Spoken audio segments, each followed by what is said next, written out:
Hi friends, welcome to cook with Razia channel. मैं हूँ रजिया और आज मैं आप लोगों के साथ शेयर कर रही हूँ दिल्ली जामा मस्जिद स्टाइल शाही टुकड़ा बनाने की रेसिपी, जो कि बहुत ही मज़ेदार तैयार होती है। वैसे तो मैं आप लोगों को शाही टुकड़ा बनाने की एक इंस्टेंट मेथड दे चुकी हूँ, बट ये जो रेसिपी है एकदम डिटेल वाली रेसिपी है और बहुत ही मज़ेदार बनती है। इस रेसिपी को मैं आप लोगों को छोटे छोटे स्टेप्स में तोड़ के बताना सिखाऊंगी, जिससे आपको समझने में और बनाने में आसानी हो। तो चलिए इसके लिए मैं आप लोगों को चीज़ें दिखा दे रही हूँ। सबसे फर्स्ट स्टेप में हम शाही टुकड़ा के लिए चाशनी तैयार करेंगे।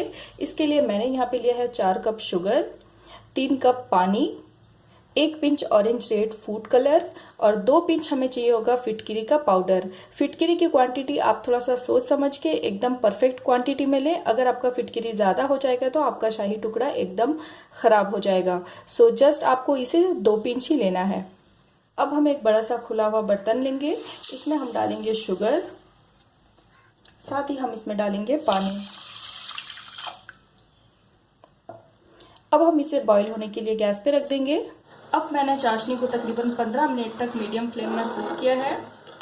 हमें इस चाशनी को बहुत ज़्यादा गाढ़ा नहीं करना है और ना ही हमें इसे बहुत ज़्यादा पतला करना है। सिंपली हम अपने घर पे गुलाब जामुन के लिए जिस तरह से चाशनी तैयार करते हैं, सेम इसी तरह का इसका टेक्सचर होना चाहिए। अब हम इसमें डालेंगे ऑरेंज रेड फूड कलर, जिसमें मैंने थोड़ा सा पानी डाल के मिक्स कर लिया है। आप चाहे तो लिक्विड वाला भी जो रेड फूड कलर आता है वो भी आप इस्तेमाल कर सकते हैं। हम इसमें थोड़ा थोड़ा करके डालेंगे और हम इसे हल्का सा इस तरह से यूँ मिक्स कर लेंगे। और थोड़ा सा हमें ज़रूरत होगा, जस्ट हम इसे और 2 से 3 ड्रॉप डालेंगे यूँ इस तरह से। और अब हम इसे अच्छी तरह से मिक्स कर लेंगे। अब ये हमारा चाशनी एकदम परफेक्टली तैयार है। अब आप गैस के फ्लेम को बंद कर लें और चाशनी को कुछ देर हल्का सा ठंडा होने के लिए छोड़ दें। अब ये हमारा चाशनी हल्का सा ठंडा हो गया है। अब मैं इसमें डालूंगी फिटकिरी का पाउडर, जस्ट 2 पिंच। अब आप इसे अच्छी तरह से मिक्स कर लें। अब ये हमारा चाशनी तैयार है। अब हम चलते हैं स्टेप नंबर 2 में, जहाँ पे हम ब्रेड को फ्राई करेंगे। इसके लिए मैंने यहाँ पे 25 ब्रेड के स्लाइस लिए हैं, जिसके मैंने किनारों को इस तरह से यूँ कट कर लिया है। और साथ ही दूसरी ओर मैंने एक कढ़ाई में घी को अच्छी तरह से डाल के गर्म होने के लिए गैस पे रख दिया है। अब हमारी घी अच्छी तरह से गर्म हो चुकी है। अब हम तैयार किए हुए ब्रेड के स्लाइस को ऑयल में डालेंगे।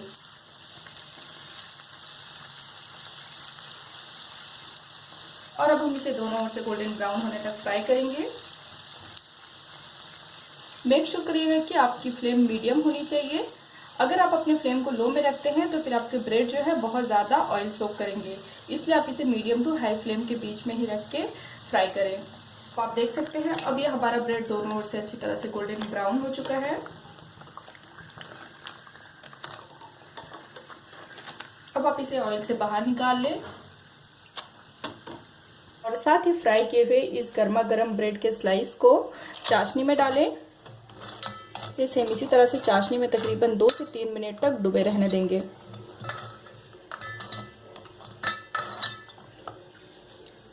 जब तक हमारा ब्रेड चाशनी में डूबा हुआ है, आइए अब हम दूसरा बैच को भी सेम इसी तरह से फ्राई कर लेंगे।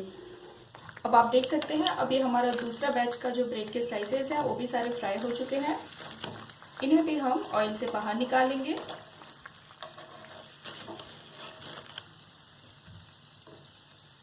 अब हमने जो फर्स्ट राउंड में जो ब्रेड के स्लाइसेस चाशनी में डाले थे, इसे हम एक सर्विंग प्लेट में निकाल लेंगे। ये आप देखिए हमारा ब्रेड किस तरह से सॉफ्ट हो गया है।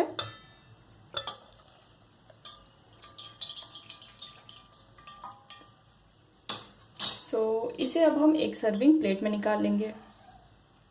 और साथ ही दूसरी ओर हमने जो अभी सेकेंड वाला ब्रेड का बैचेस को फ्राई किया है, इसे अब हम चाशनी में डाल लेंगे।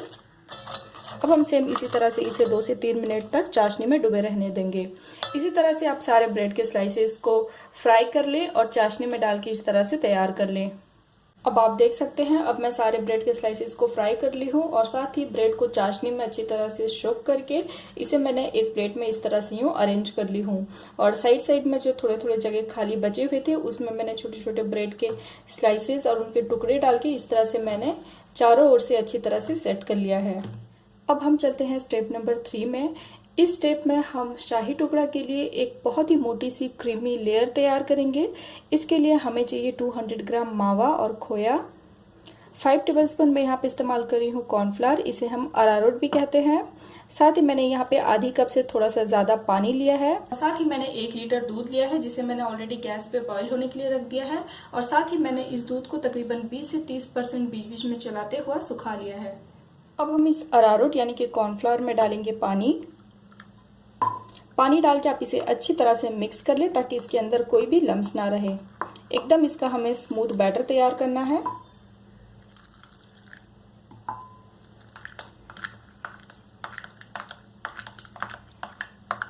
अब आप देखें, अब ये हमारा अरारोट का एकदम स्मूथ बैटर तैयार हो गया है।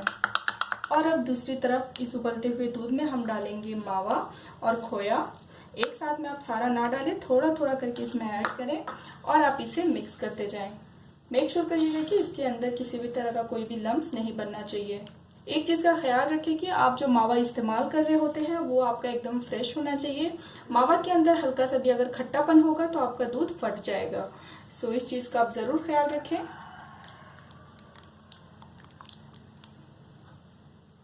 अब मैं इसमें और थोड़ा सा मावा डालूंगी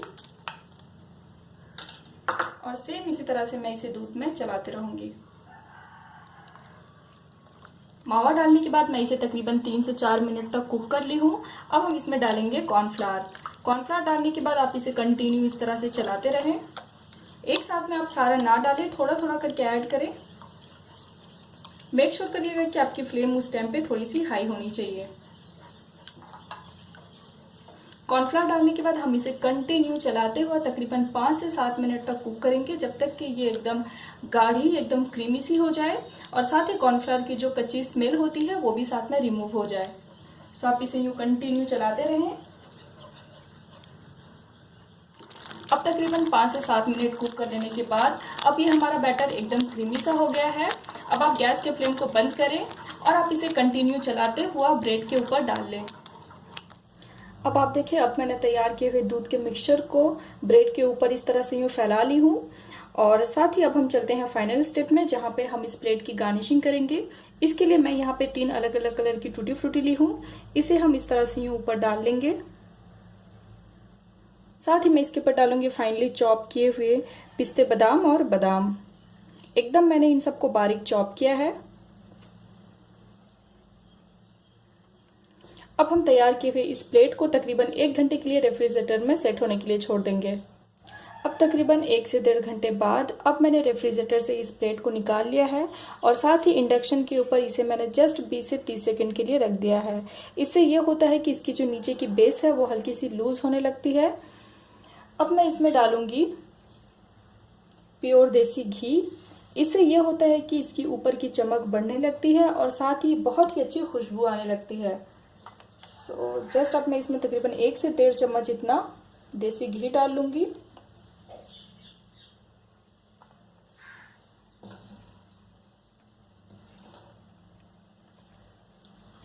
अब ये हमारा शाही टुकड़ा तैयार है।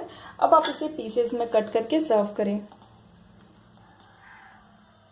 इस तरह से मैं इसके पीसेस निकाल लूंगी।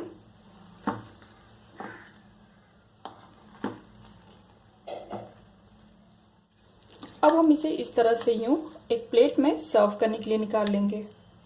अब आप देखिए, इस तरह से आप इसे यूं छोटे छोटे पीसेस में कट करके सर्व करें। बहुत ही मजेदार, बहुत ही डिलीशियस बनता है। आप जरूर ट्राई करें गाइस, बहुत ही मजेदार है। उम्मीद करती हूँ गाइस आपको मेरी रेसिपी अच्छी लगे और हमेशा की तरह अगर आपको मेरी रेसिपी अच्छी लगे तो प्लीज आप मेरे वीडियो के नीचे लाइक का बटन प्रेस करें और मेरे चैनल को सब्सक्राइब करें। और बगल में एक घंटी है यानी कि एक बेल आइकन है, उसे आप जरूर से प्रेस करें ताकि आने वाले वीडियोस की नोटिफिकेशन आप तक सबसे पहले पहुंचे। फिर मिलते हैं एक नई रेसिपी और एक नई किचन टिप्स के साथ। तब तक के लिए बाय बाय, टेक केयर।